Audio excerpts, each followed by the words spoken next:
వేదిక మీద ఉన్నటువంటి పెద్దలు, ముఖ్య అతిథి ఏనుగు నరసింహారెడ్డి గారు, ఆత్మీయ అతిథులు, డైరెక్టర్ మురుగనూరు ప్రజా గ్రంథాలయము మరియు ముఖ్యమంత్రి కార్యాలయంలో సీనియర్ అధికారి వేముల శ్రీనివాసులు గారు, అధ్యక్షులు జాషువా సాహిత్య వేదిక మువా శ్రీనివాసరావు గారు,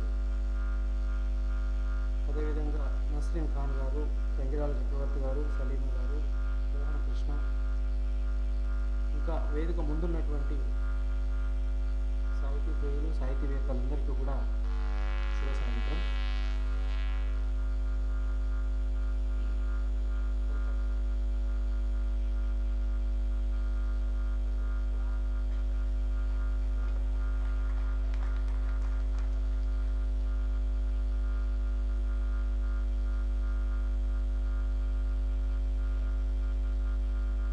చరణ్ పర్మి వచ్చున్నారు.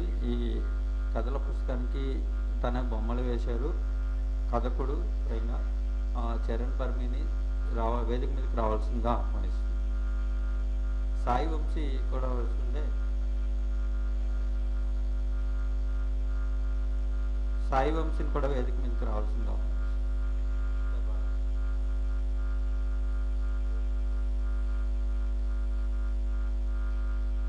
గసాల పుస్తకము అది వారంలోపు సార్ ఒకసారి మా ఆఫీస్ దగ్గర కూడా కలిసినప్పుడు పుస్తకం ఇచ్చారు.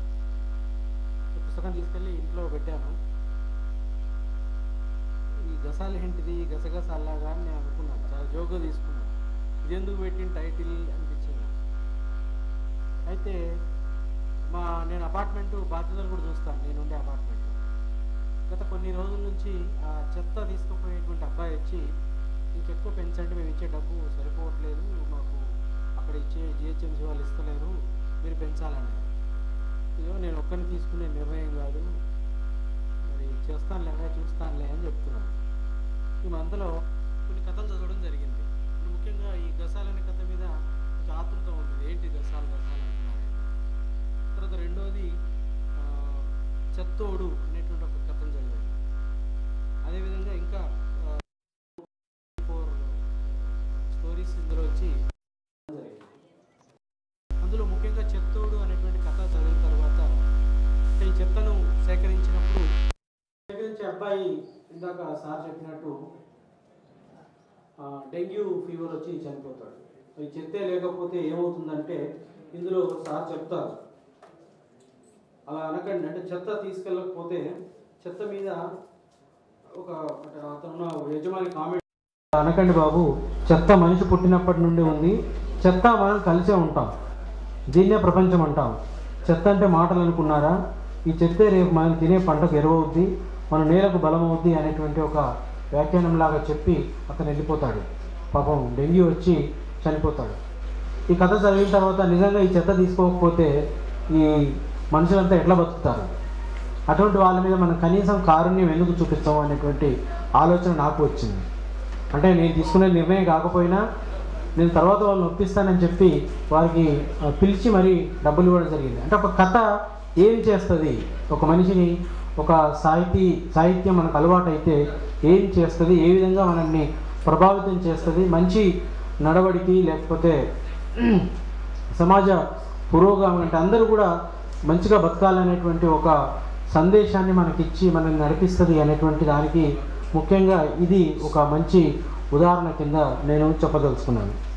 అంతేవిధంగా నస్రీం ఖాన్ గారు ముందు మాటల్లో ఒకటి రాశారు, కథ అయినా కళ అయినా కడుపులో భరించడం కన్నా గొప్ప వేదన మరొకటి ఉండదు అంటారు మాయా ఏంజెలో అని ఒక వారి కొటేషన్ తీసుకొని వారి ఒక ముందు మాట రాస్తారు.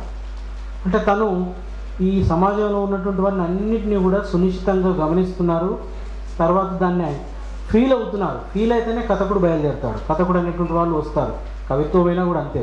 సో అటువంటి యొక్క ఆ దృక్పథం ఏదైతే ఇందాక ఏనుగు నరసింహారెడ్డి సార్ చెప్పారో ఆ దృక్పథం అనేటువంటిది వారికి ఉన్నందుకు మరి మంచి కథలే వస్తాయి. ముఖ్యంగా 2000 కథలలోంచి ఏరి ఈ గసాలు అనేటువంటి కథకు ఉత్తమ కథ అవార్డు రావడం అనేటువంటిది చాలా గొప్ప విషయంగా ఈ సందర్భంగా చెప్పుకుంటూ, ముఖ్యంగా తెలంగాణ సాహిత్య అకాడమీ కూడా మరి ఇటువంటి కథల్ని ప్రోత్సహించాలని మేము కూడా ఒక కథల పుస్తకాన్ని కూడా తీసుకొచ్చే ప్రయత్నంలో ఉన్నాము.